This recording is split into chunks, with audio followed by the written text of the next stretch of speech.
দুর্বার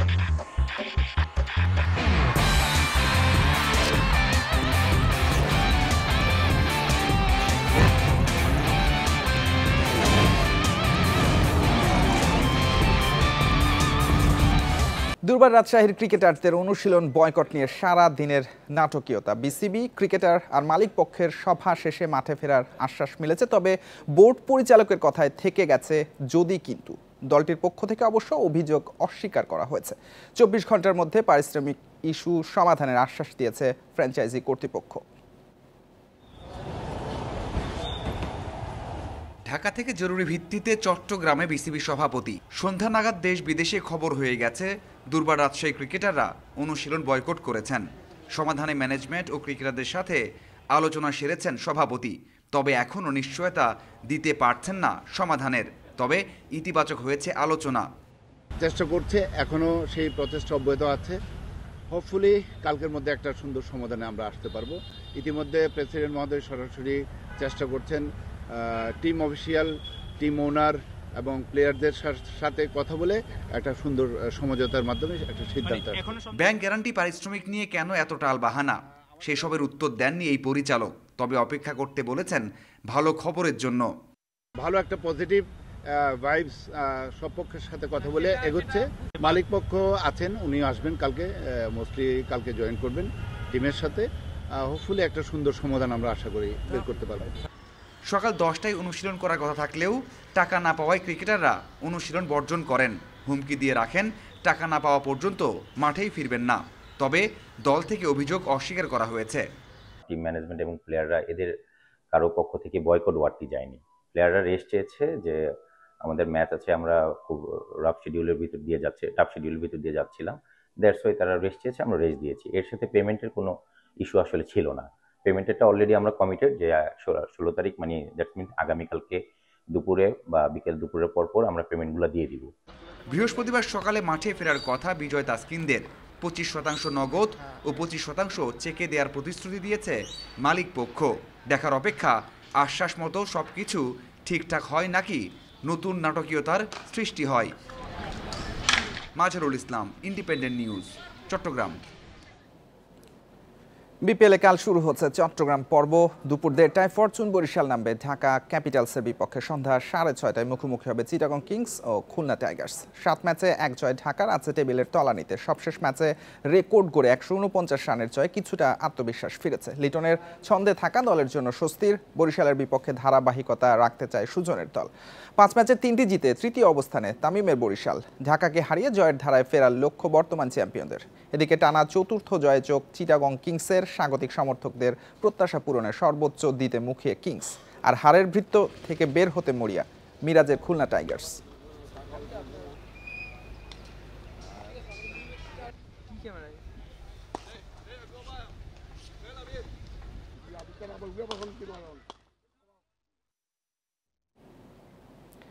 আইসিসির 2 ইভেন্টে ব্যর্থ হওয়ার হতাশা আছে, তবে চাপ সামাল দিয়ে শান্ত থেকে কিভাবে পারফর্ম করা যায় শিখছেন তানজিদ তামিম। চ্যাম্পিয়ন্স ট্রফিতেই দারুণ কিছু করতে আশাবাদী। লিটন দাস দলে না থাকায় মন খারাপ হলেও শিক্ষা নিয়েছেন টিকে থাকতে হলে পারফর্ম করতেই হবে। শেখার শেষ নেই। দারুণ সেঞ্চুরির পরেও যেন ক্ষুধা শেষ হয়নি। ফুটওয়ার্ক, টাইমিং নিয়ে যেন এখনও সন্তুষ্ট নন তানজিদ তামিম। নেট থেকে বের হয়ে বারবার শ্যাডো করলেন সে কারণেই। প্রতিপক্ষ হলেও মাঠে ঠিকই ছুটে যান তামিম ইকবালের কাছে, পরামর্শ নেন। সুযোগ বুঝে বড় ভাইয়ের কাছে ভালো ব্যাট এনে দেওয়ার আবদারও করেছেন। এই তামিমের অভাব পূরণ করার চেষ্টা থেকেই ওয়ানডে ও টি20 বিশ্বকাপে ব্যর্থ হয়েছেন। ম্যানেজমেন্ট সমর্থকের চেয়ে বেশি হতাশ তো নিজে। আমরা যেদিন ভালো ব্যাটিং করছি সেদিন তো ভালো বোলিং করতে পারি না, আবার যেদিন ভালো বোলিং করছি সেদিন ভালো ব্যাটিং করতে পারি নাই। তো আমরা যে প্ল্যান নিয়ে আমরা মাঠে নেমে সেই প্ল্যানটা আমরা কোনোভাবে এক্সিকিউট করতে পারতেছিলাম না। অন্যদের মতো তানজিদ ও লিটনের বড় ফ্যান। চ্যাম্পিয়ন্স ট্রফি থেকে বাদ পড়ায় কষ্ট পেয়েছেন, তবে বাস্তবতা মানছেন, শিক্ষাও নিচ্ছেন। ভালো না খেলে তো বাদ করতে হবে, এটা আমাদের সবারই মেনে নিতে হবে। তো দাদা যেরকম ব্যাটসম্যান আমরা সবাই জানি, যে আমি নিজেও ওনার একটা বড় ফ্যান, তো অবশ্যই সেদিক থেকে আমারও মন খারাপ। প্রতি ম্যাচ শেষে কল পান সিনিয়র সহকারী কোচ সালাউদ্দিনের। কিভাবে আরও ভালো করা যায় সেই সাহস পান সুজনের কাছেও। সালাউদ্দিন স্যার প্রত্যেক ম্যাচের পরই উনি ফোন দেয়, কি ভুল হয়েছে ম্যাচে সেই জিনিসগুলো ধরায় দেয়, আর কি ইমপ্রুভ করা যায় এখান থেকে সেটাও ধরায় দেয়। সুজন স্যার আছে, সুজন স্যার প্রত্যেক ম্যাচে নামার আগে আমাকে মানে মেন্টালি অনেক ভালোভাবে প্রিপেয়ার করে দেয় যে এই উইকেটে কীরকমভাবে ব্যাটিং করা উচিত, কীরকম রান করলে পাওয়ার প্লে কীভাবে ইউজ করতে হবে, সব কিছু উনি বলে দেয়। গত আসরে বিপিএলে করেছিলেন সর্বোচ্চ রান, এবার এখন পর্যন্ত রয়েছেন 3 নম্বরে। চাপকে জয় করে কিভাবে ঘরোয়া ও আন্তর্জাতিকে সাফল্য পাওয়া যায় সেটাই যেন আয়ত্ত করছেন এই opener. Mazharul Islam, independent news, Chittagong. আঙুলের চোট থেকে প্রায় সেরে উঠেছেন সৌম্য সরকার। মাঠে ফেরার অনুমতিও পেয়েছেন। বুধবার রংপুর রাইডার্সে যোগ দিয়ে অনুশীলনে করেছেন। বিসিবির প্রধান চিকিৎসক জানিয়েছেন 1 সপ্তাহের মধ্যে পুরোপুরি ফিট হয়ে যাবেন এই বাঁহাতি ব্যাটার। চ্যাম্পিয়ন্স ট্রফির আগে জাতীয় তারকারা বিপিএলে যেন চোটে না পড়েন সেজন্য সতর্ক বোর্ডের মেডিকেল টিম। আঙুলের চোটে বিপিএলে দর্শক হয়েছিলেন সৌম্য সরকার। তার দল রংপুর রাইডার্স এরই মধ্যে খেলে ফেলেছে 7 ম্যাচ। সৌম্যর ফেরার অপেক্ষা আরও 1 সপ্তাহ। বিসিবির সবুজ সংকেত পেয়ে রংপুরের ক্যাম্পে যোগ দিয়ে অনুশীলন করেছেন সৌম্য। টাইগার টিম ম্যানেজমেন্টের জন্যও স্বস্তির। চ্যাম্পিয়ন্স ট্রফির আগে বিপিএলে নিজেকে ঝালিয়ে নিতে পারবেন। কাট ইঞ্জুরিটা সেরে গেছে, ওর স্টিচ খুলে দেওয়া হয়েছে, ওর প্রায় 4 সপ্তাহ অতিক্রম করেছে। এখন ডিসলোকেশনটার জন্য আরেকটু সময় লাগবে। আমরা ইতিমধ্যে ওকে অ্যালাউ করেছি অল্প মাত্রায় এবং প্রোগ্রেসিভভাবে ব্যাটিং এবং ফিল্ডিং শুরু করার জন্য। বিপিএল দলের ফিজিওর তত্ত্বাবধানে ক্লোজ অবজারভেশনে থেকে ও আস্তে আস্তে প্রোগ্রেসিভলি ওর ইন্টেন্সিটি বাড়াতে থাকবে এবং আশা করছি 1 সপ্তাহের মধ্যে ওর পূর্ণ ছন্দ পেয়ে যাবে। বিপিএল লম্বা টুর্নামেন্ট, চোটে পড়ার ঝুঁকি থাকে। পেসারদের নিয়ে শঙ্কা বেশি। চ্যাম্পিয়ন্স ট্রফির আগে জাতীয় তারকাদের নিয়ে সতর্ক বিসিবির মেডিকেল টিম। সবসময় এদের ওয়ার্কলোড মেনটেন করা এবং নিজেদের মধ্যে কমিউনিকেশন রাখা, এগুলি একটা নিত্যনৈমিত্তিক কাজ।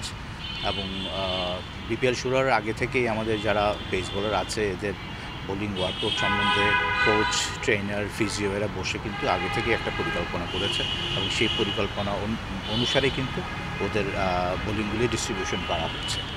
প্রথমবার পিএসএলে ডাক পেয়েছেন নাহিদ, লিটন ও রিশাদ। ওয়ার্কলোড ও ফিটনেস সতর্কতায় লিগের সময় তাদের দলগুলোর সঙ্গে যোগাযোগ রাখবে বিসিবি। পিএসএলে খেলতে যাওয়ার সময় নাহিদ জানার কোনো ইনজুরি কনসার্ন থাকে তাহলে অবশ্যই আমরা পিএসএলের ওর দলের সঙ্গে, ওর দলের মেডিকেল টিমের সঙ্গে আমরা যোগাযোগ করব। পিয়াস সাহা, ইন্ডিপেন্ডেন্ট নিউজ, ঢাকা। বিপিএলে ফিনিশারের ভূমিকায় মাহিদুল ইসলাম অঙ্কন দারুণ স্ট্রাইক রেট আর ধারাবাহিকতায় আছেন স্পটলাইটে। জাতীয় দলের সাদা বলের ক্রিকেটে অভিষেকের অপেক্ষায় অঙ্কন। আসন্ন চ্যাম্পিয়ন্স ট্রফিতে বাংলাদেশের সেমিফাইনালে খেলার সম্ভাবনা দেখেন এই কিপার ব্যাটার। ঘরোয়াতে ধারাবাহিক বিপিএলে পারফর্ম করে আলোচনায় থাকেন মাহিদুল অঙ্কন। জাতীয় দলের হয়ে টেস্টে অভিষেক হলেও বাকি 2 ফরম্যাটে আছেন অপেক্ষায়। লিটন, জাকেরদের সাথে প্রতিযোগিতায় কিপার ব্যাটার হিসেবে দলে জায়গা পাওয়া কঠিন। ব্যাটিংয়ে আরও পরিণত হতে চান অঙ্কন। ফিনিশিং রোলে নিজেকে প্রতিষ্ঠিত করার লক্ষ্য। ব্যাটিং পজিশনটা আমি এমন না যে ফিক্সড ডেইলি আমি 15-16 ওভারে ব্যাটিং করবো, যেমন লাস্ট ম্যাচেও হয়েছে যে আমি 11 নম্বর ওভার নামতে হয়েছে। সো ওইটা তাড়াতাড়ি অ্যাডজাস্ট করতে পারাটা, ওই টাইমটায় ওই সিচুয়েশনটা টিমের কি দরকার সে অনুযায়ী খেলতে পারাটাই আসলে ইম্পর্টেন্ট। কোচিং প্যানেলে সালাউদ্দিনের অন্তর্ভুক্তিতে পারফরমেন্সে উন্নতি দৃশ্যমান। ক্রিকেটারদের সাহস বাড়াতে ও উজ্জীবিত রাখতে সালাউদ্দিনের ভূমিকা দেখেন অঙ্কন। সালাউদ্দিন স্যারও তো ডোমেস্টিক্যালি বা বিপিএল ওয়াইজ সবার সাথে আগে কাজ করা হয়েছে। সো সালাউদ্দিন স্যার সবাইকে চিনে অনেক ছোটোবেলা থেকেই, জানে কিভাবে একজনকে দিয়ে পারফরমেন্স করাতে হয়। তো ওইসব জিনিস তো অবশ্যই হেল্প করেছে। সাকিব লিটনহীন চ্যাম্পিয়ন্স ট্রফির দল কতটা ভালো করবে তা নিয়ে সন্দেহ অনেকের, তবে অঙ্কন ভরসা রাখছেন কম্বিনেশনে সেমিতে খেলার সম্ভাবনাও দেখেন। আমাদের এখন যে টিম রয়েছে ইনশাল্লাহ অনেক ভালো করবে আশা করি, এবং দেখা যাক ইনশাল্লাহ। অবশ্যই সেমিফাইনাল অবশ্যই খেলার অনেক আশা থাকবে। আমি ফিল করি যে অবশ্যই সেমিফাইনাল খেলা উচিত আমাদের। বিপিএল পারফরমেন্স আগামীতে টি-20 দলে সুযোগ করে দিবে বিশ্বাস অঙ্কনের। Muhammad Nazim, independent news, Sylhet. রাজধানীর বনানী ক্লাবে শুরু হয়েছে এশিয়ান স্নুকার চ্যাম্পিয়নশিপের কোয়ালিফায়ার। 32 জন খেলোয়াড়ের মধ্য থেকে সেরা 2 জন সুযোগ পাবে মূল আসরে। 5 দিনের কোয়ালিফায়ার শেষ হবে 20 জানুয়ারি। ফেব্রুয়ারির মাঝামাঝি সময়ে কাতারের দোহার উদ্দেশ্যে রওনা দেবেন মূল পর্ব নিশ্চিত করা সেরা 2 জন। আসন্ন এশিয়ান স্নুকার চ্যাম্পিয়নশিপকে সামনে রেখে অনুশীলন শুরু করেছে বাংলাদেশ। কোয়ালিফায়ার পর্বে ৩২ জনের লড়াই থেকে সেরা ২ জন অংশ নেবে মূল পর্বে। সেই লক্ষ্যেই চলছে প্রস্তুতি।